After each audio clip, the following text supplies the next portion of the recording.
ये different convergence ministry का चल रहा है, जो इसके तहत हमने हर आंगनबाड़ी में पोषण वाटिका बनाई है, जिसके लिए हमें टाइम टू टाइम हमें एग्रीकल्चर डिपार्टमेंट वाले गाइड कर रहे हैं। इसके अलावा जो कन्वर्जेंस मिनिस्ट्री में हेल्थ डिपार्टमेंट है, वो टाइम टू टाइम हमारे बेनिफिशरीज को फिशिंग डिपार्टमेंट भी हमारा इस पोषण अभियान का पार्ट है, जिसके तहत हमने भी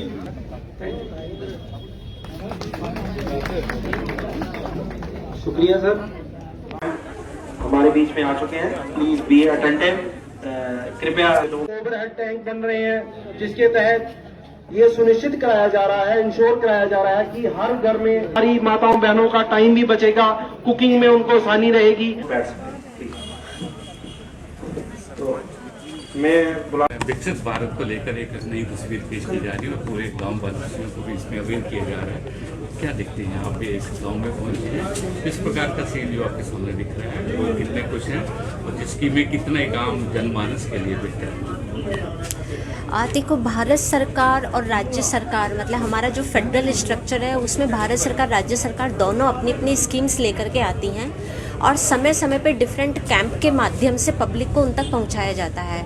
तो इस बार जो हमारा, जैसे हमने आज़ादी का अमृत महोत्सव बनाया था, उसी तरीके से एक कैंपेन शुरू किया है जिसमें हर ग्राउंड रूट पर हम पहुंचना चाह रहे हैं, भारत सरकार की तरफ से भी और राज्य सरकार की तरफ से, और उनको दोनों तरफ की जो स्कीम्स हैं, चाहे वो सेंट्रली स्पॉन्सर्ड हो, सेंट्रल सेक्टर स्कीम हो या स्टेट गवर्नमेंट की स्कीम हो, उनके बारे में बताएं ताकि जो स्कीम जिसके लिए बनी है वो उसका पूर्ण लाभ ले सकें। तो मुझे जो मेरे पास हमें डिस्ट्रिक्ट प्रभारी ऑफिसर की तरह से 2 डिस्ट्रिक्ट दिए गए हैं, एक जम्मू दिया गया है और दूसरा कठुआ दिया गया है। तो जहाँ पर मैंने पब्लिक से जो इनफॉर्मल फीडबैक लिया है तो पीपल आर वेरी हैप्पी। तो मैम, कठुआ में कितने दिन का आपका रहेगा? क्या कठुआ आज वापस जाना है, लेकिन हम वापस विजिट करेंगे। ये मतलब एक दिन का वो नहीं है, time to time we will take feedback from the people. हमारे बहुत से हिली एरियाज हैं, वहाँ भी काफ़ी लोगों की स्कीम को वहाँ लॉन्च भी किया गया है, बेनिफिशियल भी है। तो क्या उस एरिया को भी आप टच करेंगे अगली बार में? जी। तो विकसित भारत की एक बैन, मोबाइल बैन जो है, वो पूरा एक खाका लेकर आ रही है गाँव में। क्या देखते हैं उससे कितना एक इम्पैक्ट पड़ेगा सोसाइटी पर, कितना अवेयरनेस मिलेगी? बहुत ज़्यादा मैं उसका फ़ायदा देख रही हूँ, क्योंकि वो एक मोबाइल बैन के अंदर सारा जितना भी मटेरियल पब्लिक के लिए वो सब उसमें डिस्प्ले भी किया जाएगा और ऑडियो विजुअल मोड में होगा और वो हर ग्राम पंचायत पे जाएगी, वहाँ पर स्टे करेगी और उस समय उससे रिलेटेड जो भी सुविधाएं हम दे रहे हैं उसका कैंप भी लगाया जाएगा। तो ऑन द स्पॉट भी लोगों को उसका बेनिफिट मिल सकता है। जैसे बहुत सारे लोग अपने अपने काम में बिजी रहते हैं, तो उस पर्टिकुलर डे पे जब वो अनाउंसमेंट हो रहा होगा तो उनको आकर्षित करेगा और वो वहाँ पर आकर के सुविधाएं ले सकते हैं। बहुत से लोग अभी भी इन स्कीम से डिप्राइव्ड हैं, शायद उनको इन्फॉर्मेशन नहीं, इसीलिए इसका भी वो एक मोटिव सॉल्व होगा कहते हैं। बहुत ज़्यादा उसी उद्देश्य से ये है कि जिन तक हम अभी तक भी नहीं पहुँच पाए हैं उन तक हम पहुँचे, और जो पब्लिक अपना बेनिफिशियरी अपना फीडबैक दे रही है, वर्ड ऑफ माउथ से बहुत सारी चीज़ें जाती है। जैसे आप लोगों के माध्यम से भी बहुत सारी चीज़ें जनता तक पहुँचने का आप ही एक अच्छा माध्यम। जी मैम, पिछले 9 साल से क्या देखिए कितना एक विकास में गति मिली है और एक विकसित भारत की सोच आ रहा है क्या? ये तो मुझे लगता है कि मेरी बजाय जो यहाँ पर जनता है वो ज़्यादा आपको अच्छे से बता सकती है, क्योंकि वो बेनिफिशियरी के वो कितना उससे फ़ायदा उनको पहुँच रहा है। Thank you. धन्यवाद मैम। राष्ट्र बनाने के सपने को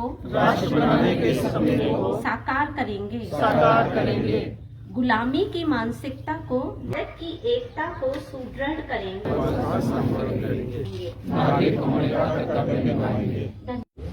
मंच पर विराजमान रिस्पेक्टेड आज की हमारी chief guest government of India से जॉइंट डायरेक्टर मैडम कविता गर्ग जी, डिपार्टमेंट्स के ऑफिसर्स, हमारे सरपंच साहब, हमारी पीआरए टीम और हमारे गांव के जितने भी मेरे बुजुर्ग माताएं बहनें, मेरे युवा साथी, आज बड़ी खुशी का दिन है और बड़ा सौभाग्य का कि डिस्ट्रिक्ट कठुआ में जो पहला दौरा हुआ है मैम का वो हमारी पंचायत में हुआ है। इसलिए इस शुभ अवसर के लिए जोरदार तालियां।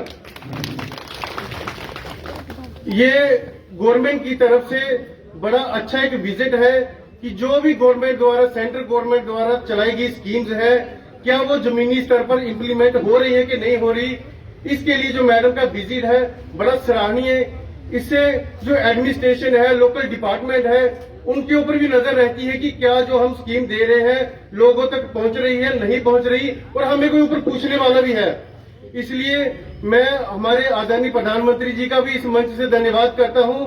और मैम, थोड़ी सी हमें जो दिक्कत आती है वो आपके सामने रखूंगा कि हमारा एक कंडी क्षेत्र है, यहाँ फसल का इतना अभाव नहीं है और यहाँ पे मंकी क्राइसिस बड़ा है, और यहाँ जो युवा है उनका फोकस रहता है आर्मी के ऊपर, बेल्ट फोर्स के ऊपर फोकस रहता है। और हमारी दिक्कत ये है कि हमारे पास प्लेटफॉर्म कोई नहीं है, कोई प्रॉपर प्ले ग्राउंड नहीं है। हमने बार बार एप्लीकेशन भी डिपार्टमेंट को लिखी है, मगर अब अभी तक हमारे पास कोई प्लेटफॉर्म नहीं है। हमारे बच्चे टैलेंटेड हैं, बड़ा टैलेंट है, मगर वो अपनी प्रतिभा को उभार नहीं सकते। हमारे साथ आप देखिए पंजाब, हरियाणा, राजस्थान है, वो बच्चे ओलंपिक में जा रहे हैं, और हमारे बच्चे वो नशे का शिकार। आज चिट्टा, शराब और चरस, अफीम इतनी बढ़ चुकी है कि बच्चे किस तरफ जाएं। हम उन्हें कोई प्लेटफॉर्म नहीं दे सकते जिससे उनकी टेंशन डाइवर्ट हो। इसलिए मैम, मैं आपके सामने एक प्रपोजल रखूंगा। हमें क्रिकेट के लिए बड़ा प्ले ग्राउंड नहीं चाहिए, हमें सिर्फ 200 फुट बाई 400 फुट का ग्राउंड चाहिए, जिसमें साइड में रनिंग ट्रैक हो, उसके बीच में बास्केटबॉल कोर्ट भी बन जाएगा, badminton court, open air gym और एक्सरसाइज के लिए एरिया भी बन जाएगा। सिर्फ मैं आपसे ये रिक्वेस्ट चाहूंगा कि आप रेवेन्यू डिपार्टमेंट को डायरेक्शन दीजिए कि 200 बाई 400 फुट की जगह निकाल के दे, जिससे हमारा युवा जो है वो नशे से दूर रहेगा, सेफ हो सकेगा। इसलिए मैम, ये हम्बल रिक्वेस्ट है और ये आज के यूथ की डिमांड भी है। सिर्फ अगर युवा को देश में युवा को नशे से बचाना है तो ये मैं चाहता हूं कि गवर्नमेंट ऑफ इंडिया की तरफ से, मैं सिर्फ अपनी पंचायत की बात नहीं कर रहा, ये एक जैसे अब शौचालय की स्कीम है कि हर घर में शौचालय चाहिए, जो जिसके पास मकान है उसको मकान चाहिए। ये गवर्नमेंट ऑफ इंडिया की तरफ से कंपल्सरी होना चाहिए कि हर पंचायत में एक स्पोर्ट्स ग्राउंड जो मल्टीपल जिसमें एक्सरसाइज हो वो जरूरी होना चाहिए। ये गवर्नमेंट की तरफ से ऑर्डर होगा, इसलिए युवा में जो बच सकता है और अपना फ्यूचर बना सकता है।